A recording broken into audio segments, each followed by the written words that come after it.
You're a prison guard. You're a tough guy. You've seen it all. It's been a long day at work. You've just arrived home. As you reach into the fridge for a cold drink, you hear a noise, a knock at the door, kind of monotonous, also a drumming. You open the door. There are two children there, between 12 and 14 years old. They want to come in. They want you to invite them in. You don't know who they are. You don't know why they want to enter your house. They keep repeating the same question over and over. May we come in? And you get afraid. Why don't you just ask us in? Tell us to come in so we can use the phone. It'll only take a minute. You know something is wrong. And then you see they don't have normal eyes. They have completely black eyes. They're looking at you, and you're frightened. You're real frightened of these children. You shut the door. You lock it.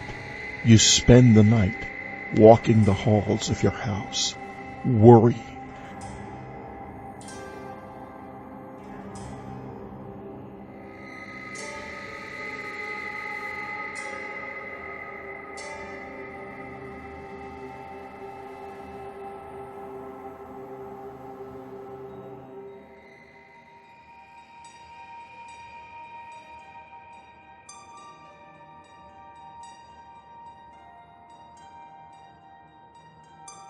Black-eyed people, sometimes called black-eyed children, or Becks, are young people, often children, with eyes that are solid black, with no differentiation between the sclera, pupil, or iris, and are occasionally reported to have blue, or bluish-tinted skin, like that of a corpse. These children are described as kids aged from 5 to 16, with otherwise normal physique and behavior. They appear in either normal or in old-fashioned clothes, and are said to speak in a tone too mature for their age.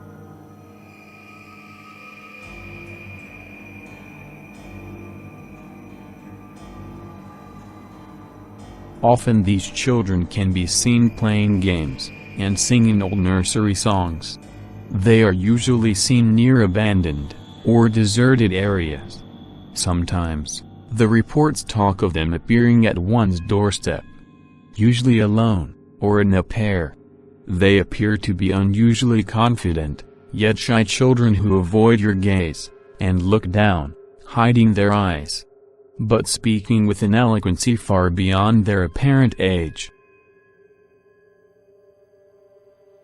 Those who report encounters with them often feel that the children were somehow supernatural and extremely dangerous, though they could not explain why. Often using the mannerisms and speech patterns of an adult, they occasionally even possess the voice of an adult. They will usually attempt to talk the victim into allowing them entry into their home to use a telephone, or to be safe from some unspecified danger. Occasionally, when seen outside the home, they will immediately stop their play, and stare at you, or, if possible, approach you, asking for a place to stay, or trying to talk you into giving them a ride home.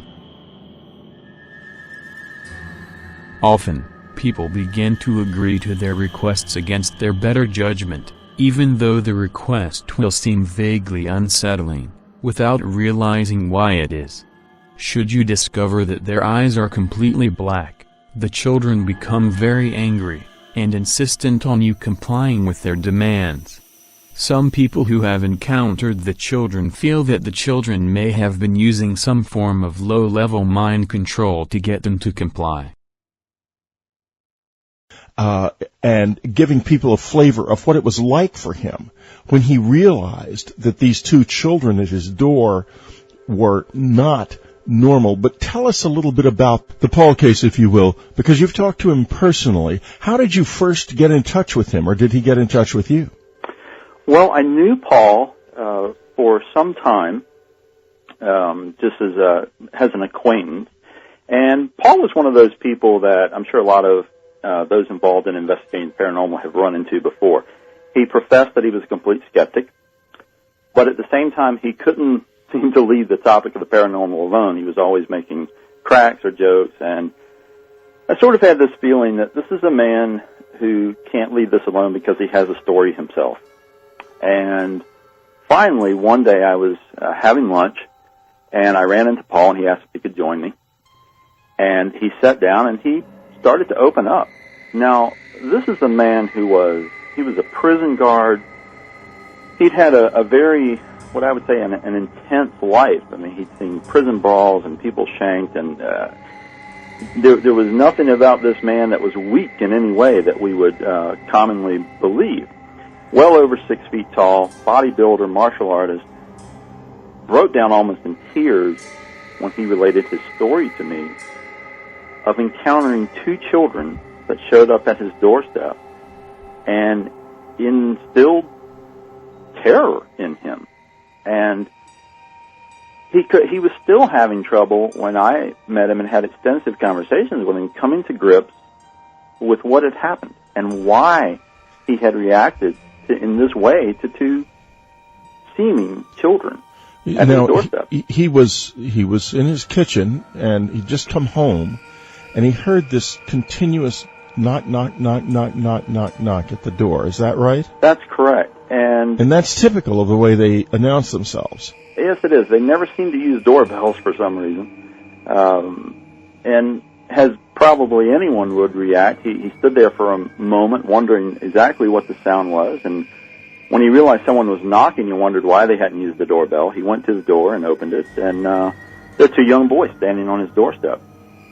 And he began to have this exchange with them, trying to figure out who they were. He lived in a suburban neighborhood, knew everyone in the neighborhood, had a child himself, but his child was much younger, so he knew this wasn't any friends of his child.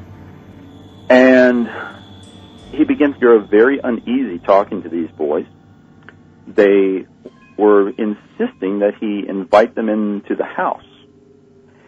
And but they didn't actually come in, and that's consistent, isn't it? Yes, it is. They don't cross the threshold. They try to convince the person to invite them in. But there's resistance. Paul was too scared. He was, and when he realized these boys had solid black eyes, the fear in him just increased dramatically. He ended up slamming the door on them. Yeah. Bracing himself against the door. That would be one logical reaction. Yes. And he crossed the room trying to shake off this feeling that he was experiencing, because it was not something this man was used to. He was not a person used to being afraid. And to try to rationalize in his mind why he would be afraid of 2 children just standing on his doorstep, he couldn't comprehend what was happening. He crossed the room. The knocking continued. He turned and looked at the door and saw the face of one of these children staring in through the side panel, through the glass at him. Yeah. And he was alone in the house? He was alone in the house. Oh, his wife and child were out of town. And at this point, his fear, possibly because he had backed off far from the door, his fear started to blend with anger. Yeah. And he felt almost rage and ran to his bedroom to get his revolver and came out, rushing out, determined to confront these boys and run them off. And this is not the kind of behavior that this is a very controlled person. Well, yeah, especially someone in his profession is going to be very aware of the way the law works in regard to his use of that gun. Exactly.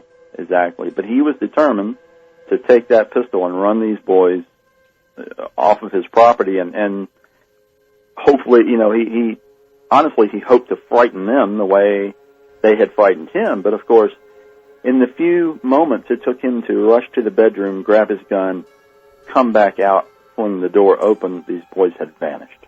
Now, describe the boys precisely for us, will you?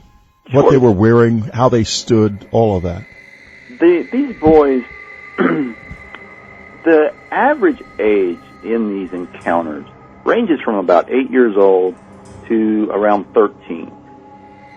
Falling somewhere right in the middle is what the bulk of people who experience these children believe the age to be, around 10 years old. These two particular boys that Paul confronted were wearing just very nondescript clothing. They were standing on his porch initially, sort of looking down, not directly at him. Their skin was rather pale. They had a very monotone way of speaking. They didn't seem to respond to questions that he asked them. He tried to, I think you boys have the wrong house. And the response is, well, we'll just come in for a little while anyway.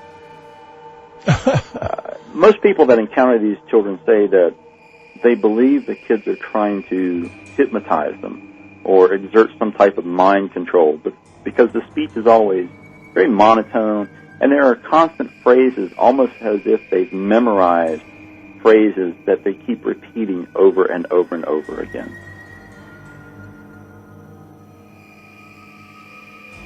The encounters frequently emphasize that the children must be voluntarily admitted, or invited into the house, or car in question, and in this way, are reminiscent of some vampire legends. However, it is unspecified what happens should you comply with their demands, as no reports of the Becks have included that happening, possibly indicating the death of those that comply.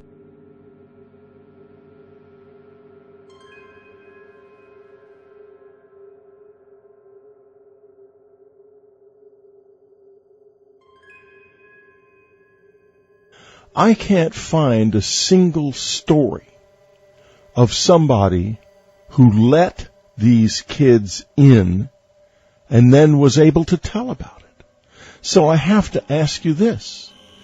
People must let them in. The child let them in, but that didn't go all the way quite.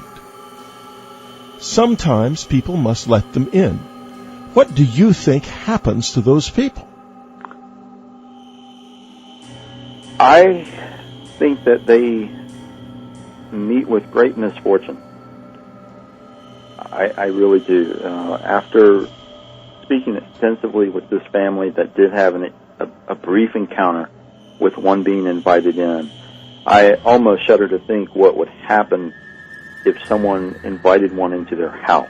Obviously, we don't have any, quote, survivor stories beyond this, so it's really only speculation at this point.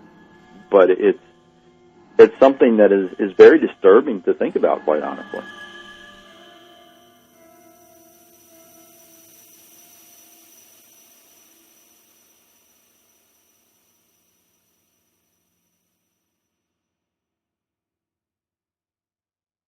Sometimes thought to be the spirits of lost or murdered children, the Becks are thought to be the harbingers of ill will and personal doom. This is real. It's really happening. But here's the question, Dave. What is happening? What are these things? You're the expert, the paranormal investigator. You've been looking at this for years. Where do you come out?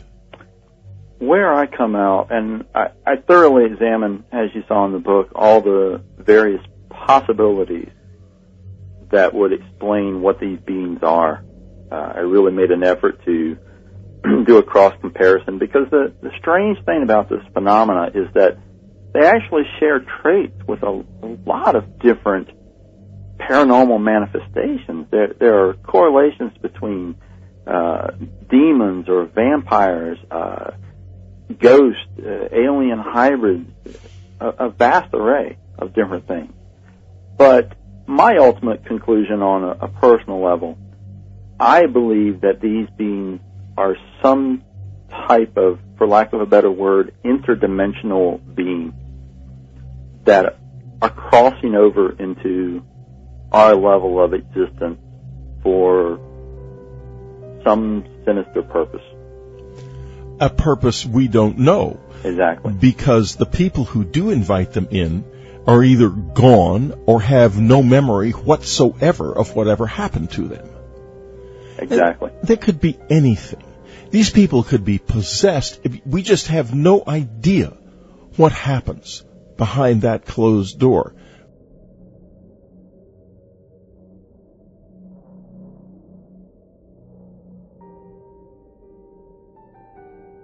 Can you give us some examples? Sure. One of the most fascinating ones was from the 1950s, and it happened in a rural area, sort of a farming community, and it occurred with this young man whose name was Harold. Harold was walking home one day, and walking along this country road, he came to the fence line that led to his house. And he sees a young boy leaning against the corner of the fence. And Harold, having a very good nature, just walks up and starts talking to this boy. Doesn't recognize him, doesn't know him from the community. Just starts chatting away. And this boy looks up at Harold and says, "I want you to take me to your house. You walk me up to your house." And Harold just sort of felt a chill with this boy's response. The boy didn't respond to any of Harold's questions. He just comes out with this comment, demanding to be carried up to Harold's house.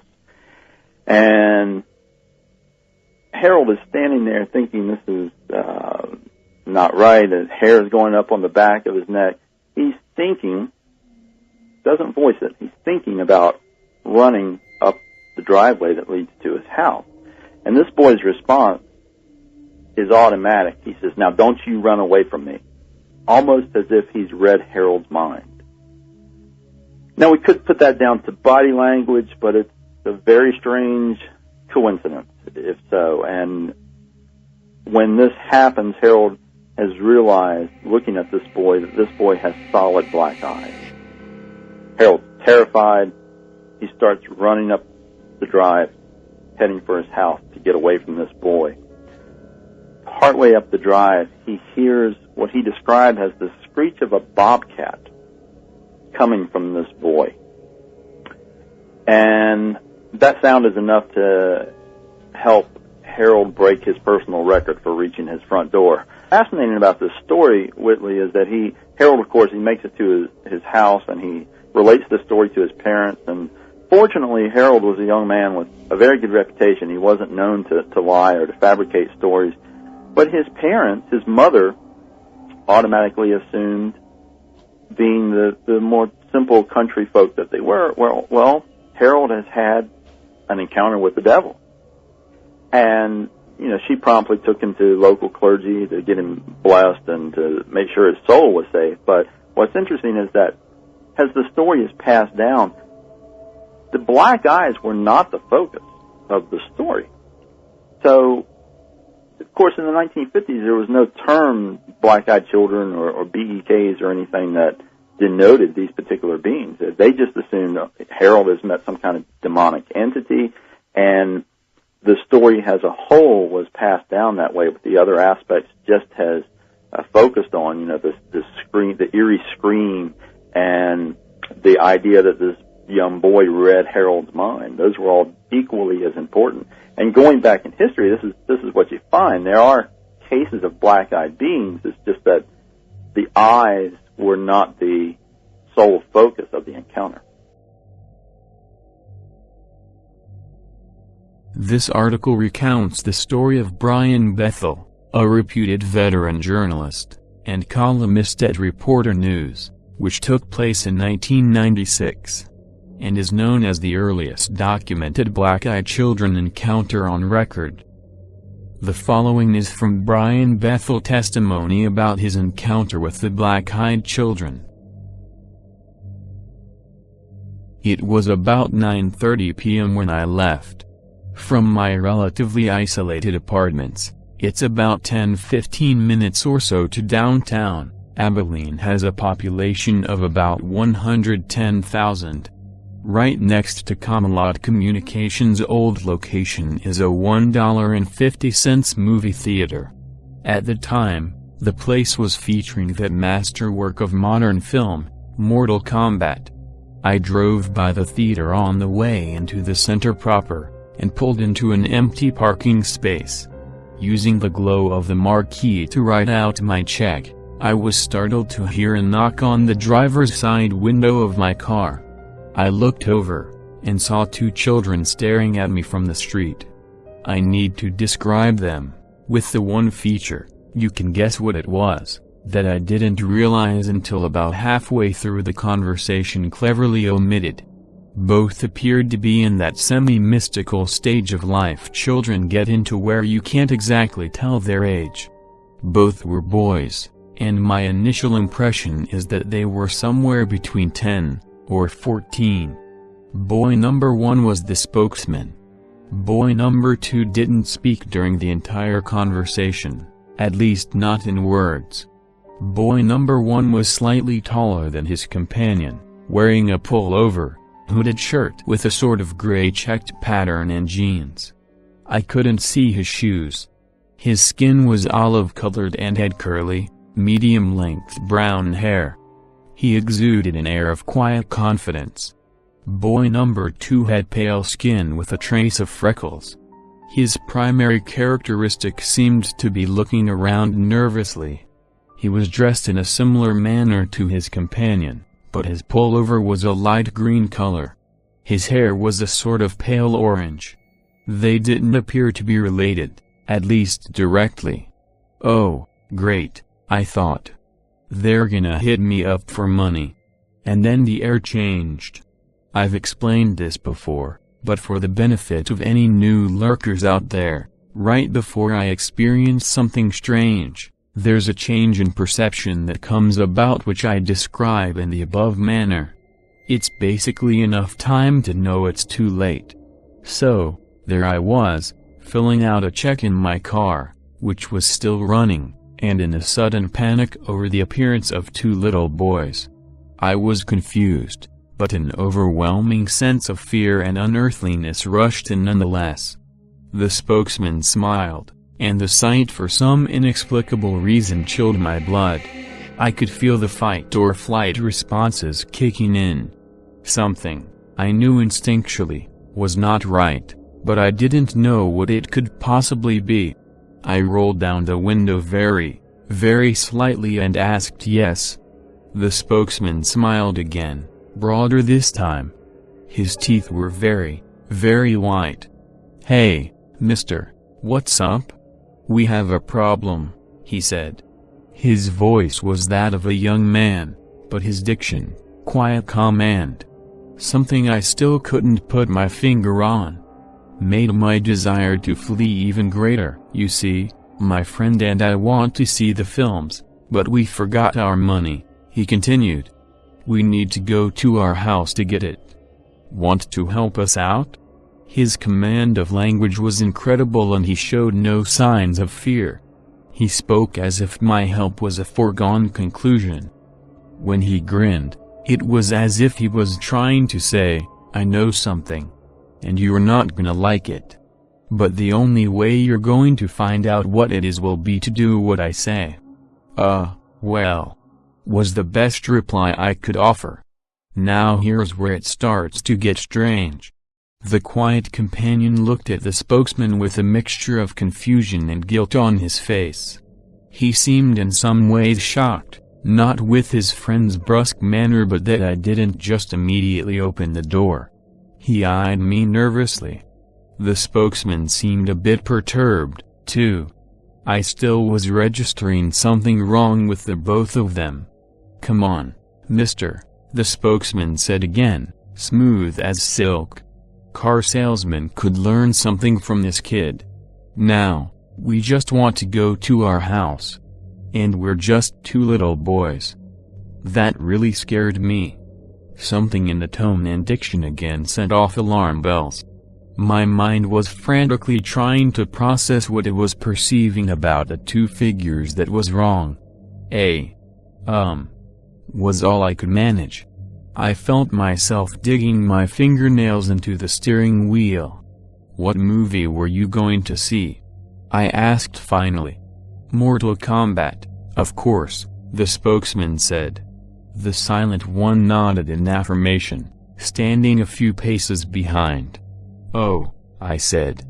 I stole a quick glance at the marquee and at the clock in my car. Mortal Kombat had been playing for an hour, the last showing of the evening. The Silent One looked increasingly nervous. I think he saw my glances and suspected that I might be detecting something was not above board. "Come on, mister. Let us in. We can't get in your car until you do, you know," the spokesman said soothingly. "Just let us in, and we'll be gone before you know it. We'll go to our mother's house."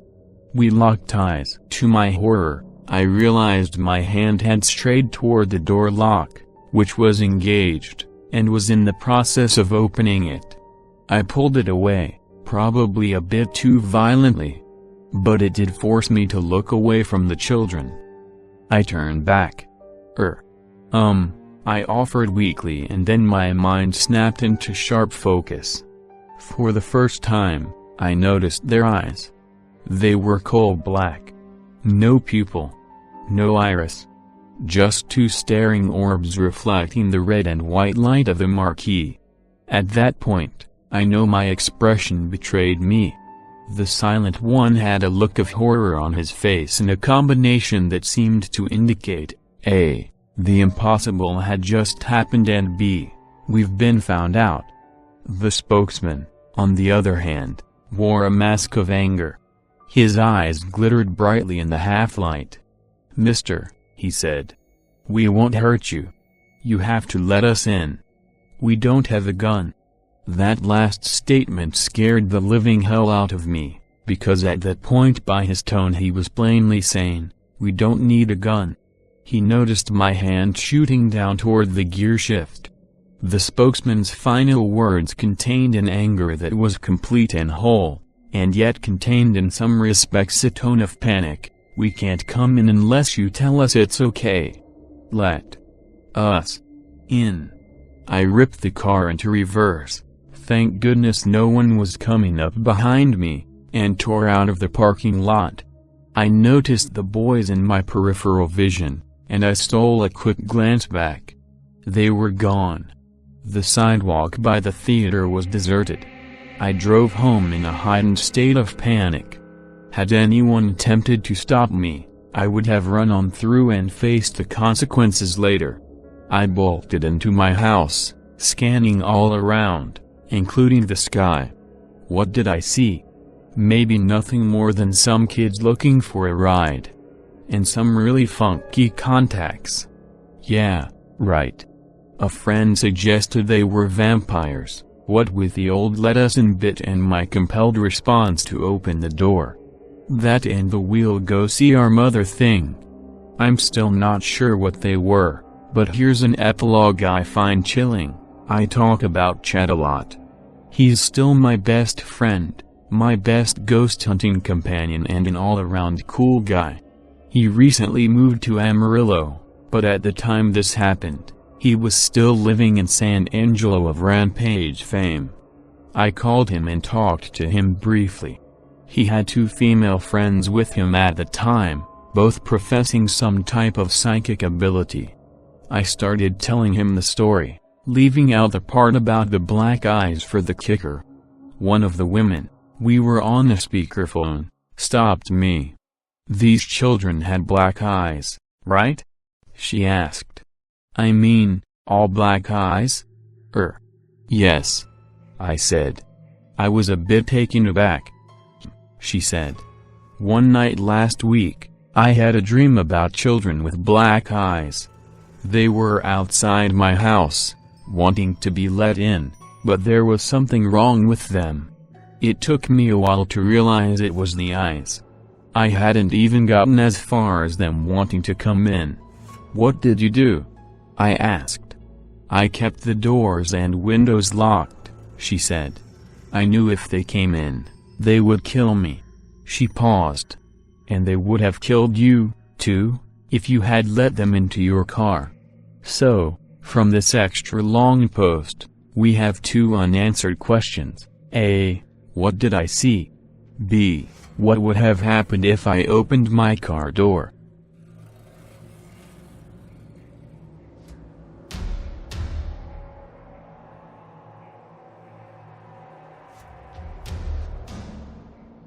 Book of a law enforcement officer, a sheriff's deputy, who had 2 of these kids essentially cornered on a deck when he opened the door of the house to try to find out why these kids were outside at 3:30 in the morning. And these kids vanished. The only way they could have gotten off was to climb the railing and jump down into the yard. And we're talking about a few seconds, as long as it took him to turn his head and knock on the door. And this is a man who is trained in observation, trained in awareness. It's just not conceivable.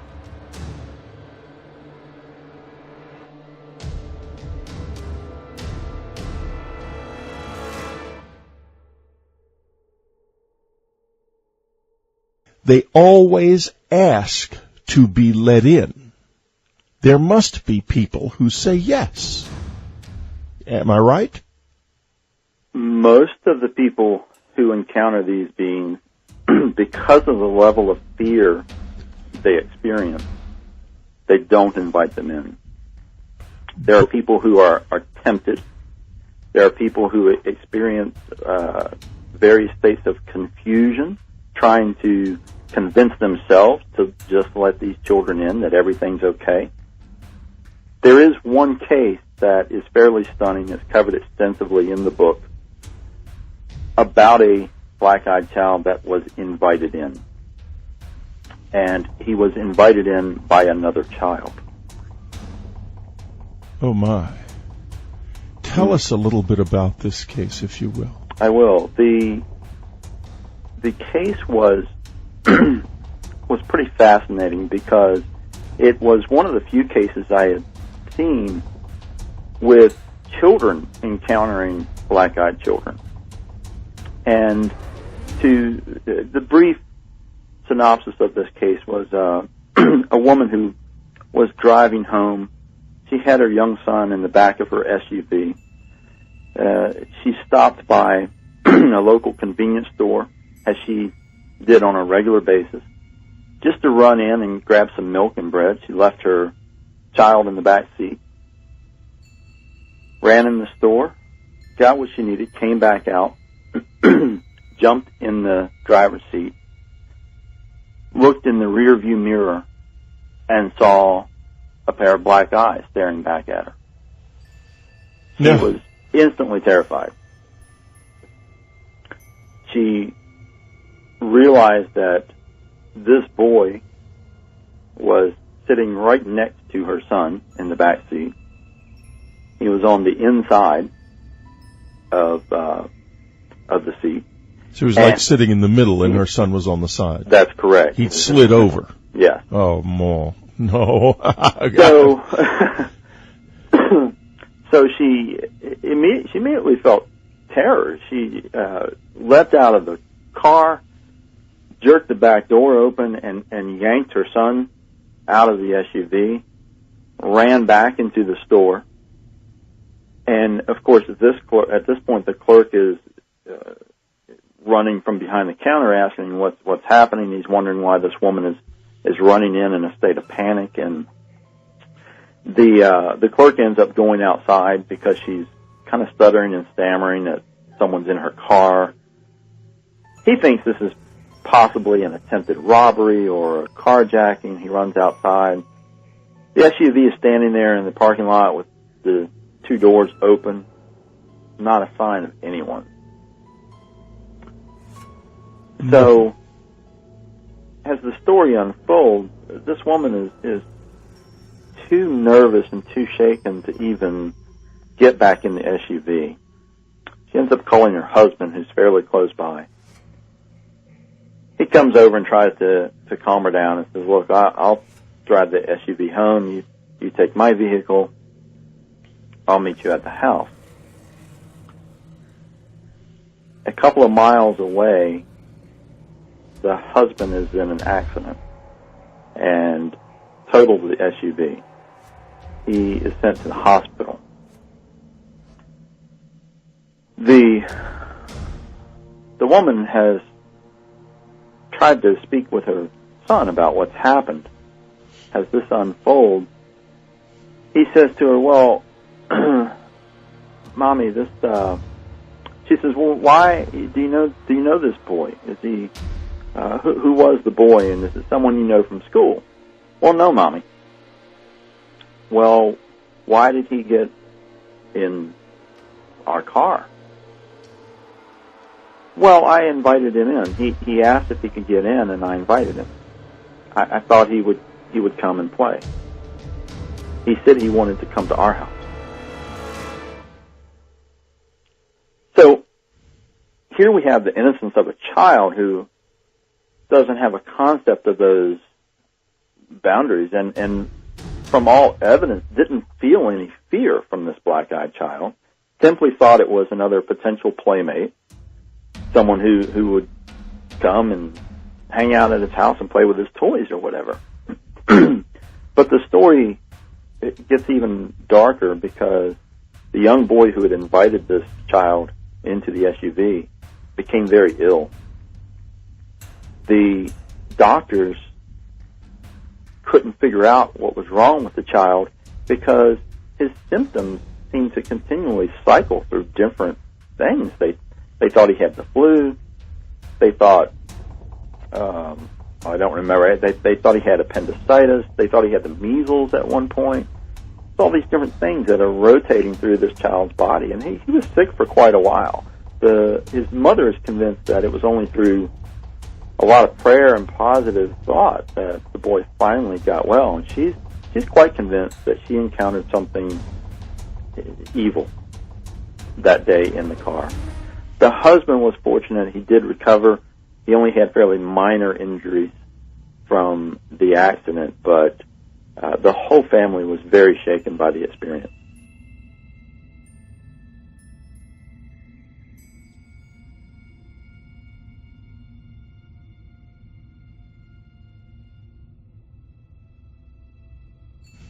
I can't blame him. I know where he's coming from. One of the things that happens after this are changes in the way you dream and what you dream about. Could you tell us a little bit more about this? A lot of people who encounter these kids consider themselves haunted by the experience, for lack of a better term. They have difficulty sleeping. They sometimes need to go into various kinds of therapy or treatment to help themselves be able to deal with going out in public. It's typical that the people who have encountered them, for instance, at their place of employment or outside locations, have a great deal of difficulty ever returning to that place again. The people who encounter them in their homes often become very nervous about anyone showing up at their door. The other cases that you're speaking about with the dreams is that people find that they dream about these kids long after the encounter. They wake up believing that they've heard knocking at their door or on their bedroom windows, and they're not sure whether this is something they were dreaming or whether it was happening again, because they find themselves in that in-between state between sleep and waking. And it's very traumatic for these people. These people, for all intents and purposes, they're trauma victims. And that's really what we're dealing with here. We're dealing with people who've been traumatized and are trying to find whatever tools they can find to move beyond it. Many of these people turn to spiritual pursuits.